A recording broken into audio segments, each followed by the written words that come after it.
Welcome, sports fans. We have a Monday doubleheader that we didn't foresee, but thanks to some snow, lake effect snow in the Buffalo area, Steelers, Bills coming to you at 4:30 Eastern today. Buffalo favored by 10 points. I start with myself on this one. I'm going with the Steelers at the very least to cover. We've all kind of talked offline that we thought the Steelers would have won if the game was played on Sunday, which it wasn't. Bills just doing more shiesty things around weather. Go figure. But now I think at the very least the Steelers can cover in this game. 10 points is way too much credit to Buffalo. Um, everybody seems to be getting those Super Bowl Josh Allen drunk goggles back on that we had like a couple years ago, where they're just the darling favorite, and we forget that this Bills team had some considerable struggles throughout the season. They still don't really have a pass rush, so I still think the Steelers can cover in this game, if not win this game. I'm not giving Buffalo that much credit, especially with weather, wind chill, cold being a factor. No. Counting out Mike Tomlin way too much this year. Not doing it again. Steelers all day.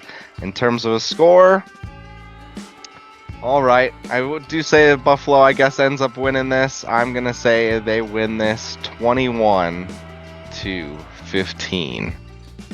Tony, next up.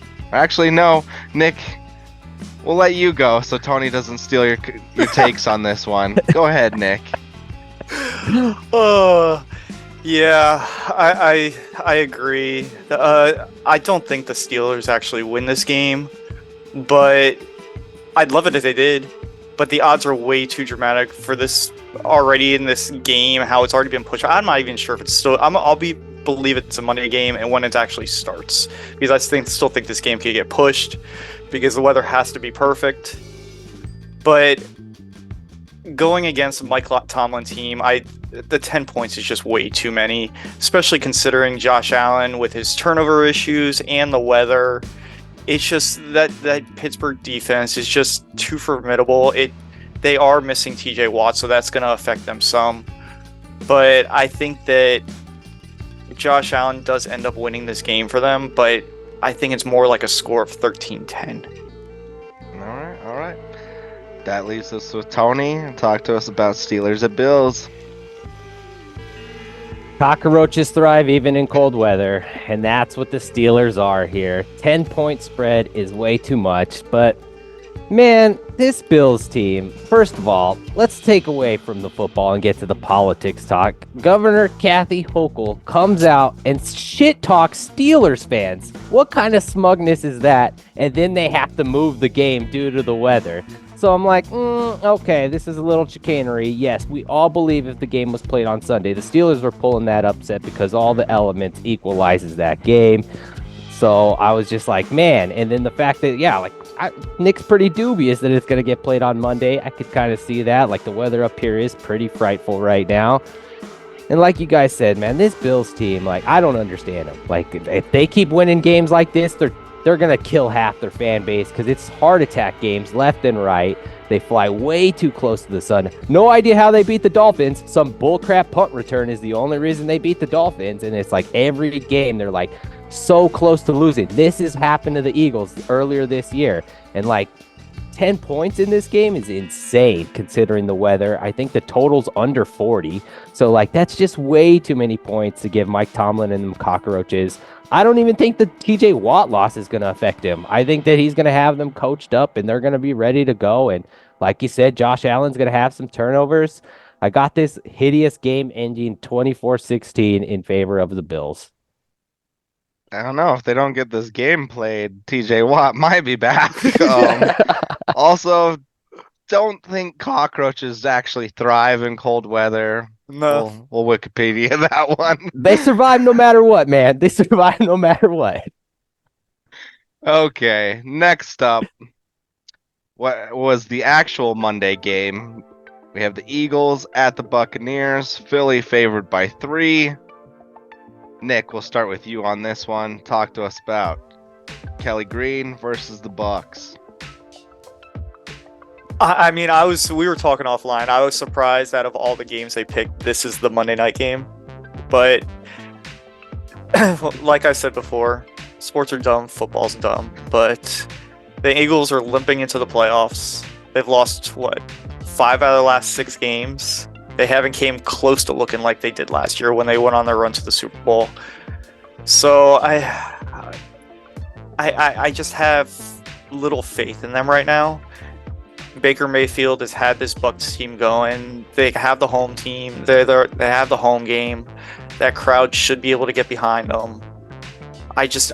I'm picking this game for the Bucs more so that I have no faith in the Eagles than I have faith in the Bucs. So I'm going to take the Bucs here 21-17.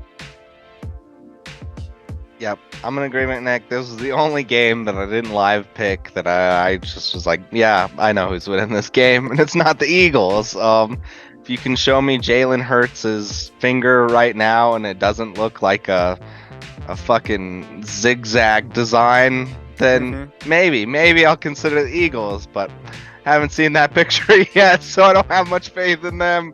Yeah, just everything that could be going wrong for the Eagles has the last few weeks. Zero faith in that team.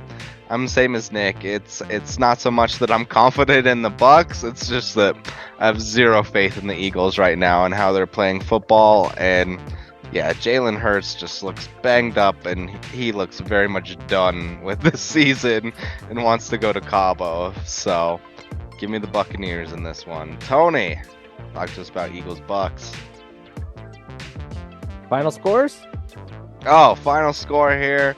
I think the Bucs end up winning this 17-14. Nick? I was at 21-17. Yeah, I mean, I'm with you guys. I agree with you. The Eagles, dude, they're unraveling, and it's bad, and it's like health, and it seems like the culture is crumbling there. I mean, if they don't win that game, I think Sirianni gets fired. And like you said, Jalen Hurts looks injured real bad. They lost AJ Brown in the last game. He's not going to be there for this. That's a pretty big factor. I think that's the key to their downfield passing game was AJ Brown. They beat the Bucs earlier this year with like the power run game and just like when their line was just dominant, like in week 4 or week 3. I just don't see DeAndre Swift running for like 200 yards in this game to win it against the Bucs. Like Baker's kind of banged up too, but that Mike Evans connection has been money all season. And like you said, I think Jalen Hurts is done. It seems like that team is done. They don't want to play for this guy anymore. And in a nightmare scenario, we'll throw this narrative out there. Eagles, Bill Belichick landing spot. That would be funny. I would not like that, but honestly, if the Eagles do win this game, Nick Sirianni still could get fired. That's how bad things are there right now. Yeah, it does look real bad there. Yeah, I'm with you guys. It's not like I'm for the Bucs. It's more like I haven't seen anything that gives me any confidence in the Eagles the last like month and a half. Like just looks real bad there. Yeah, like if you're the Bucs right now, you have to just sense that there's blood in the water and you have to take advantage of this opportunity. So I'd say if the Bucs don't win this, it would be a disappointment for them, to be honest. Yeah, I got the same score as Nick, 21-17. All right. Okay, that's been Wild Card Weekend. Next weekend, divisional playoffs. We'll have our number 1 seeds arriving in the Baltimore Ravens and the San Francisco 49ers. So, road to the Super Bowl continues. I will see you gentlemen next week for our picks then. And hopefully Tony's on board with us. Yeah.